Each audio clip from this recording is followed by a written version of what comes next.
چاوتەنێ بێت و ئەم کاتتان باش بینەرانی خۆشەویستی تەلەڤیزیۆنی کۆمەڵە و یارمەتی هاوڕێیانی هاوکارم لە خزمەتتان داین بۆ پێشکەشکردنی گەشتی هەواڵەکانی ڕۆژی هەینی سەرەتا سەردێڕی گرنگترین هەواڵەکان.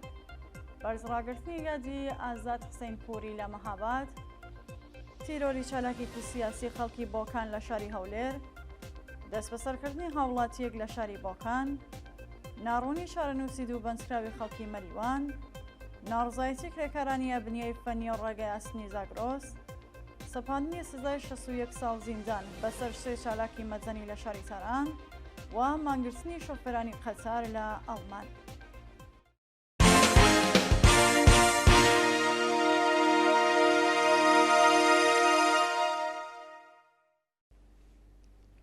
درێژە هەواڵەکان. بەرزڕاگرتنی یادی ئازاد حسەین پووری لە مەهاباد.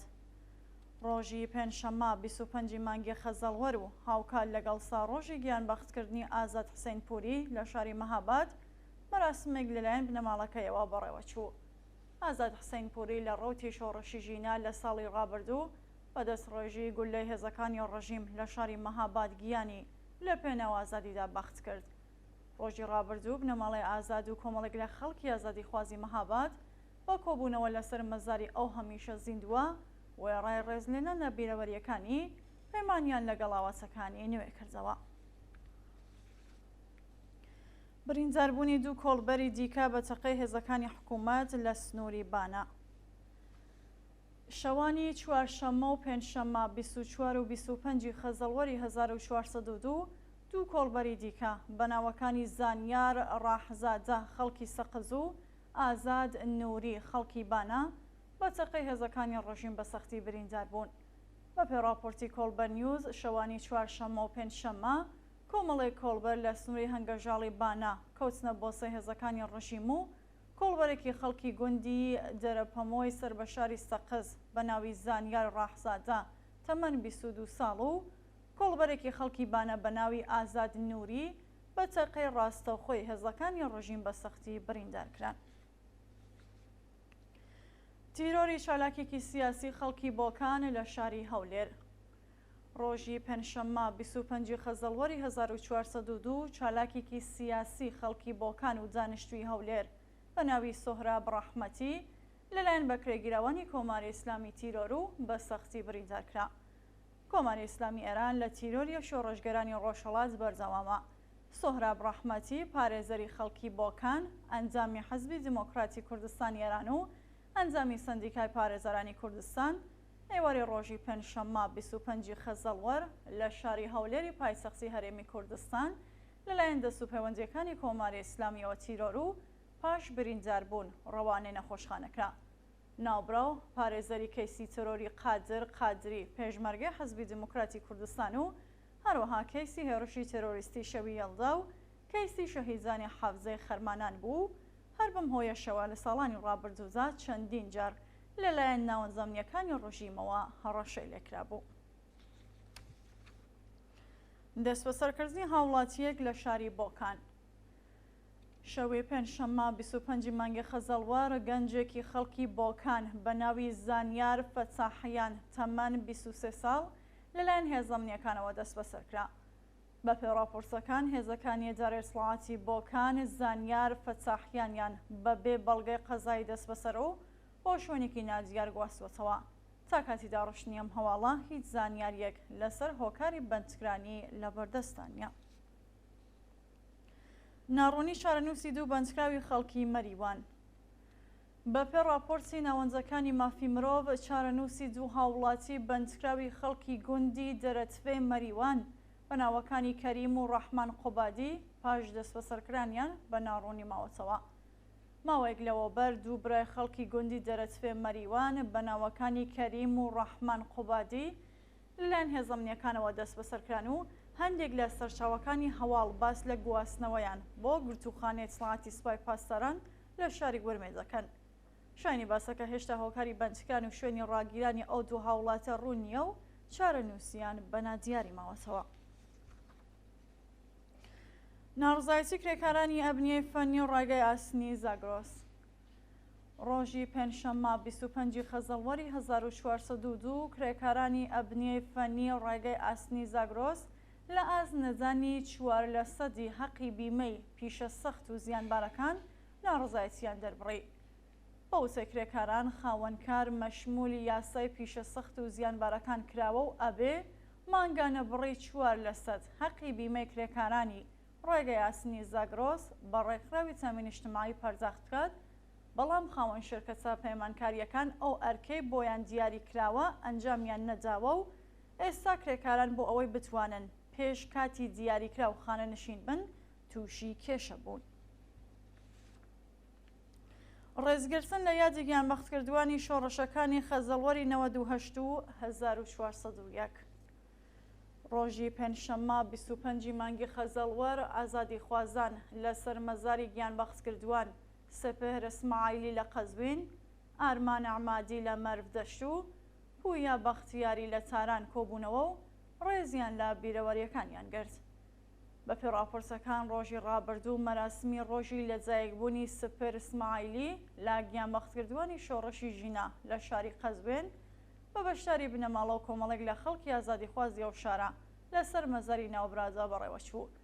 هەروەها مەراسمی ساڕۆژی گیانبەختکردنی ئارمان ئەحمادی لە بزوسنەوەی ژن ئازادی لە مەرڤدەشت بە ڕێی کەشوهەوای ئەمنیەتی زاڵ بەسەر گۆڕستانی ئەحمەداباد بە بەشداری بەرینی خەڵک بەڕێوەچوو. لە لایەکی دیکەوە کۆمەڵێک لە ئازادیخوازانی تاران بە کۆبوونەوە لەسەر مەزاری پویا بەختیاری و گیانبەختکردوانی هەردوو شۆڕەشی خەزەڵوەری 98 و ژینا مەزارەکانیان گۆڵباران کرد. کوژرانی دوو هاوڵاتی بەلوچ بە تەقەی هێزەکانی ڕەژیم لە بەلوچستان. ڕۆژی پێنجشەممە 25 مانگی خەزەڵوەر دوو هاوڵاتی بەلوچ بە ناوەکانی ئەمیر سەفەری سارانی تەمەن 45 ساڵ و مەتین ناروئی تەمەن 18 ساڵ بە تەقەی ڕاستەوخۆی هێزەکانی ڕەژیم گیانیان بەخت کرد. بەپێ راپۆرسەکان ئەمیر سەفەری سارانی لە سنووری نێوان ئێران و ئەفغانستان و لە نزیک گوندی پەیکەر شەهنەواز بەبێ ئاگادارکردنەوە دراوەتە بەر دەستڕێژی گولە و دەست بە جێگیانی لەدەستاوە. ناوبراو خەڵکی یاسای ناوچەکە و باوکی 8 منداڵ بووە. لە لایەکی دیکەوە هێزەکانی ڕەژیم لە گوندی دامەنی سەر بە شارستانی ئێرانشار ڕاستەوخۆ تەقەیان لە ئۆتۆمۆبیلێک کردووە و بەهۆیەوە مێرمەنداڵێکی تەمەن 18 ساڵ بە ناوی مەتین ناروئی گیانی لەدەستاوە. لە سێدارەزانی بەندکراوێک لە زیندانی گۆنبەدی کابوس. بەیانی چوارشەممە 24 مانگی خەزەڵوەر حکمی عەجامی بەندکراوێک بە ناوی مێهدی بەخشەندە بە تۆمەتی کوشتنی پاسدارێک لە زیندانی گۆنبەدی کابوس جێبەجێکرا. بەپێ راپۆرسەکان هێزەکانی هەنگی سنووری پارێزگای گۆڵستان ساڵی 99 هەتاوی هێرشیان کردبووە سەر دانیشتوانی گوندی کەرەند لە دەوروبەری شاری گۆنبەدی کابوس و لەگەڵ خەڵکی ناوچەکە تێکەڵچوو بوون. لەو تێکەڵچوونەدا هێزێکی ڕەژیم بە ناوی پاسدار خەتیری بە زەربەی چەقۆ کوژرا. پاشە ڕووداوە لاوێک بە ناوی مێهدی بەخشەندە دەست بەسەر و سزای سێدارەی بەسەردا سەپێنرا و ڕۆژی چوارشەممە حکومەکەی جێبەجێکرا. سەپاندنی سزای 61 ساڵ زیندان بەسەر سێ چالاکی مەدەنی لە تاران. بەپێ راپۆرتی ناوەندەکانی مافی مرۆڤ دەزگای قەزای ڕەژیم سزای 61 ساڵ و 2 مانگ زیندانی تەعزیری بەسەر سێ چالاکی مەدەنی بەناوەکانی ڕەزا محەممەد حسەینی، مەحبوبە ڕەزایی و سەمانە نۆرۆز مورادیدا سەپاندووە. بەپێ حکمی لەقی 28 دادگای انقلابی تاران ڕەزا محەممەد حسەینی بە 20 ساڵ و 8 مانگ زیندان، مەحبوبە ڕەزایی بە 20 ساڵ و 5 مانگ زیندان و سەمانە نۆرۆز مورادی بە 13 ساڵ و 9 مانگ زیندانی تەعزیری مەحکوم کراون. هەروەها قازی ئەموزادە کۆمەڵێک سزای تەکمیلی وەکو 2 ساڵ قەدەغەی مانەوە لە تاران، 2 ساڵ قەدەغەی ئەندامەتی لە حزب و گروپی سیاسی و 2 ساڵ قەدەغەی چالاکی لە تۆڕە کۆمەڵایەتیەکانی بەسەر ئەو سێ چالاکە مەدەنیەدا سەپاندووە. مانگرتنی شۆفێرانی قەتار لە ئەڵمان. ڕۆژی پێنجشەممە 25 خەزەڵوەری 1402 شۆفێرانی قەتار لە وڵاتی ئەڵمان پاش بە ئاکام نەگەیشتنی دانوستانەکانیان لەگەڵ دەوڵەت دژ بە کەمی حەقدەست دەستیان لە کار کێشایەوە و دەیان هەزار مسافر لە وڵاتە سەرکەردان بوون. بەپێی راپۆرتەکان ئەتحادیە GDL کە نوێنەرایەتی شۆفێرانی قەساری ئەڵمانی لە ئەستۆدایە ئەو مانگرتنێ پاش کە سێنانی کۆبوونەوەکانیان لەگەڵ شرکەتی ملی ڕێگەی ئاسنی ئەڵمان دەست پێ کردووە. ئەو یەکیەتیە خوازیاری چوونەستەرەوەی 555 یۆرۆیی حەقدەستی مانگانە و هەروەها پاداشتی 3000 یۆرۆیی بۆ یارمەتیدانی شۆفێران لە کاتی هەڵاوسان و کەمکردنەوەی سەعاتی کار لە 38 ساعتەوە بۆ 35 ساعت بوو. دووە هەواڵ کوژران و برینداربوونی 62 کەس بەهۆی ئاگرکەوتنەوەی ساختمانێک لە چین.